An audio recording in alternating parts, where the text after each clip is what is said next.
Gold, trusted gold buyers. మీరు తాకట్టు పెట్టిన బంగారాన్ని విడిపించి ఈ రోజు ఉన్న మార్కెట్ ధరకు కొనబడను.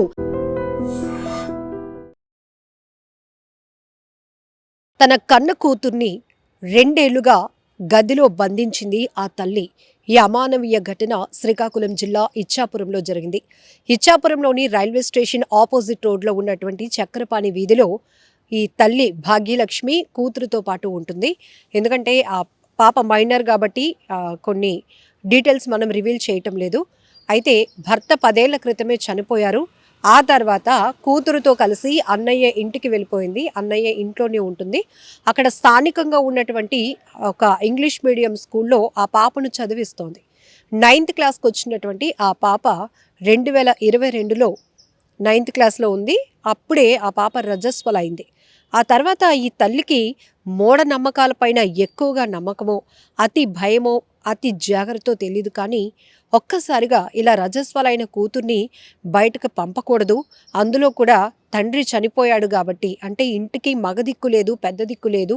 కూతుర్ని జాగ్రత్తగా చూసుకోవాలనో లేకపోతే ఆవిడ మూఢనమ్మకాలకు ఎక్కువగా ప్రాధాన్యతనివ్వటం వల్ల తెలియదు. కానీ అలా 9th క్లాస్ చదువుతున్నటువంటి పాప రజస్వల అయిన వెంటనే ఆ పాపను అడుగు తీసి కూడా బయట పెట్టనివ్వకుండా ఏకంగా ఇంట్లోని ఒక గదికి పరిమితం చేసేసింది. ఇంట్లోనే బంధించేసింది. ఆ గదికే తనకు కావలసినటువంటి బట్టలు కానీ, ఫుడ్ కానీ అన్నీ ఇవ్వటం మొదలుపెట్టింది. దీంతో ఇరుగు పొరుగు వారు కూడా మీ పాప కనబడటం లేదేంటి అని అడిగితే మీకెందుకు అంటూ నా కూతురు నా ఇష్టం అంటూ వాళ్ళపైన బూతులతో విరుచుకుపడేది, కోప్పడేది. దీంతో అందరూ అడిగి ఊరుకున్నారు. ఆఖరికి మరి స్కూల్ మేనేజ్మెంట్ కూడా అడిగే ప్రయత్నం మీ పాప స్కూల్కి రావటం లేదు ఏంటంటే వస్తుంది బాగాలేదు అని ఏవో కారణాలు చెప్పేసి ఆ స్కూల్ని కూడా అంటే ఇంకా వాళ్ళకి ఎలాంటి ఇన్ఫర్మేషన్ కూడా లేకుండా 9th క్లాస్తోనే అక్కడి నుంచి డిస్కనెక్ట్ అయిపోయింది.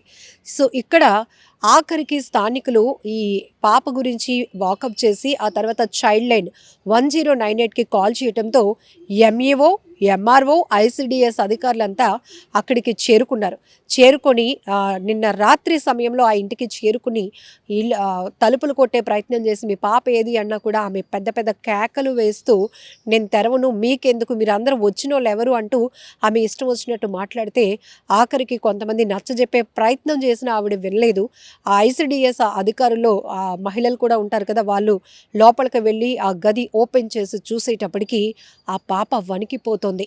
ఆఖరికి ఆ పాపను జాగ్రత్తగా బయటకు తీసుకొచ్చి ప్రపంచాన్ని చూపిద్దామనే ప్రయత్నం చేస్తే ఆ పాప నడవలేని స్థితిలో ఉంది. అంటే 2 ఏళ్లుగా 2022లో ఈ అమ్మాయి మెచ్యూర్ అయింది.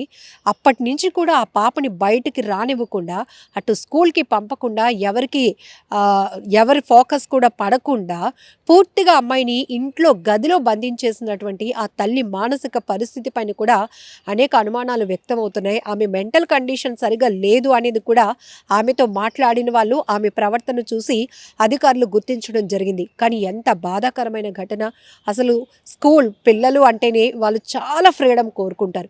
బాగా చదవాలని, బాగా ఆడుకోవాలని, ఫ్రెండ్షిప్ వీటన్నిటికీ కూడా వాళ్ళు ఒక ప్రయారిటీ ఇస్తారు. ఏదైనా ఫంక్షన్స్ అయితే బంధువుల ఇళ్ళకి వెళ్ళాలి, ఈరోజు మా అమ్మ మా నాన్న అక్కడికి తీసుకెళ్తారు, ఇక్కడికి తీసుకెళ్తారు, సండే వచ్చింది సరదాగా పార్క్ తీసుకెళ్తారు. ఇవన్నీ వాళ్ళల్లో రెగ్యులర్గా కనిపించే యాక్టివిటీస్. అలాంటిది ఆ పాప నేను ఇలా పెద్ద మనిషి అవ్వటమే పెద్ద శాపమా, ఇదేంటిది, ఇదేమైనా పెద్ద శాపమా అనుకునే స్థాయిలో ఆ కన్న తల్లి ఆ కూతుర్ని ట్రీట్ చేసిన విధానం నిజంగా చాలా బాధాకరమైన ఘటన. ఇప్పటికీ కొన్ని ప్రాంతాల్లో ఇలాంటి మూఢనమ్మకాల్లో మునిగిపోయిన వాళ్ళని చాలామందిని చూస్తూ ఉన్నాం.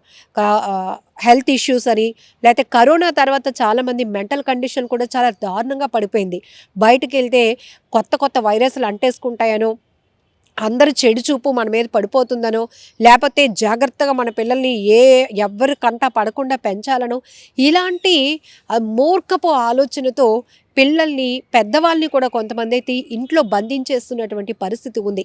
ఇప్పుడు ఇక్కడ ఎంఆర్ఓ, ఎంఈఓ, ఐసిడిఎస్ అధికారులు అందరూ కూడా అక్కడికి వెళ్ళి ఆ ఇంటికి వెళ్ళి చేరుకొని ఆ తర్వాత ఆ పాపకు ఒక విముక్తి కలిగించినప్పుడు ఆ పాప ఇన్నాళ్లకు నేను బయటన ఇదంతా చూస్తున్నాను అని సంతోషపడాలా?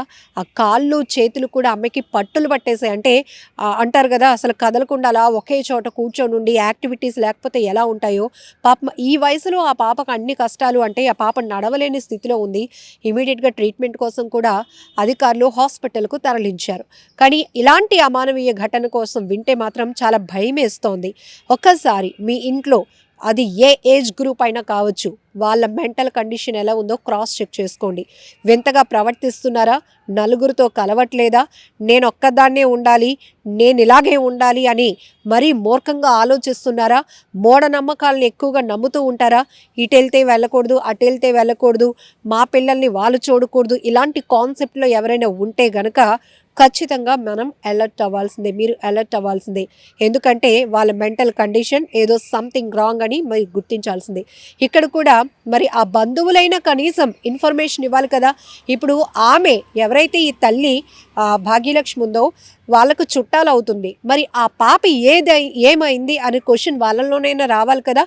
అట్లీస్ట్ స్కూల్ మేనేజ్మెంట్కైనా కూడా ఆమె ఇలాంటి పరిస్థితిలో ఉంది, అందుకే స్కూల్కి పంపట్లేదు, కనీసం ఎవరొకరు ఇనిషియేట్ తీసుకొనైనా ఆ అమ్మాయిని రిలీవ్ చేసేలాగా ప్లాన్ చేయండి, ఆ బంధకాల నుంచి విడిపించేలాగా ప్లాన్ చేయండి అని ఎవరైనా ముందుకు వస్తూ ఉంటే కనుక ఈ పాటికి ఆ పాప కండిషన్ అలా ఉండేది కాదేమో. పోన్లేండి, ఇప్పటికైనా ఎవరో చైల్డ్ లైన్కి ఇన్ఫర్మేషన్ ఇవ్వటం వల్ల ఇది తెలిసింది. మరి చుట్టుపక్కల ఉంటారు కదా చాలామంది జనాలు, వాళ్ళకైనా తెలియాలి కదా. ఒక మనిషి కొన్ని రోజులుగా కనిపించకపోతేనే ఏమైపోయారు అనే ఒక ఆవేదన, ఒక ఆసక్తి కలుగుతుంది.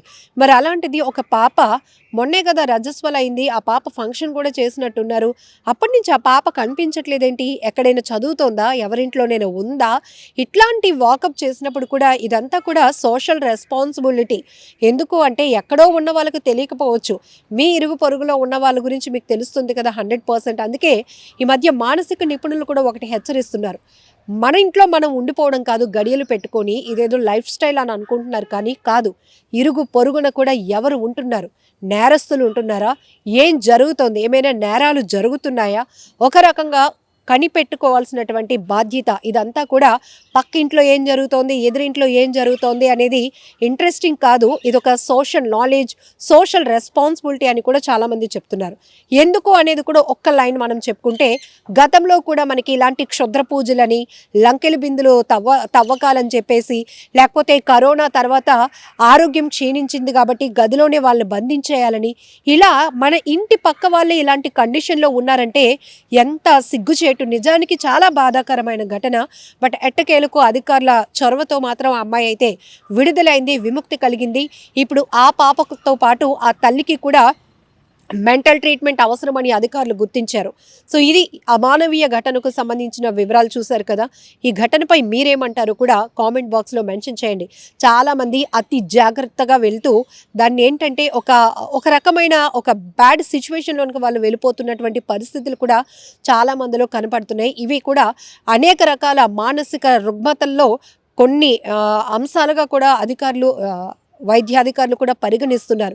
సో ఇట్లాంటి కండిషన్స్ ఎక్కడైనా ఉంటే, కనిపించినా కూడా వాళ్ళ మాటలో కానీ, చూపులో కానీ, నడవడికలో కానీ బిహేవియరల్ చేంజెస్ ఏమైనా ఉంటే కనుక బీ అలర్ట్. నిజంగా ప్రస్తుతం ఉన్నటువంటి సమాజం దేనికి ప్రయారిటీ ఇస్తుంది? ఆర్థిక సంబంధాల చుట్టూ మాత్రమే తిరుగుతుంది. మళ్ళీ ఎన్నికలంగానే చాలా విరక్తి కలుగుతాను. మంచి అనిపిస్తుంది కదా, లేడీస్ కూడా ఛాలెంజింగ్ జాబ్స్ చేసినప్పుడు చాలా బాగుంటది. ట్రాఫిక్ అసిస్టెంట్స్ గా నియమించిన ట్రాన్స్జెండర్స్ అందరితో సాల్యూట్ చేయించుకుంటున్నారు. ఫుడ్ డెలివరీ ఇవ్వటానికి వెళ్ళినటువంటి డెలివరీ బాయ్ అనిల్ పై కళ్ళ ముందు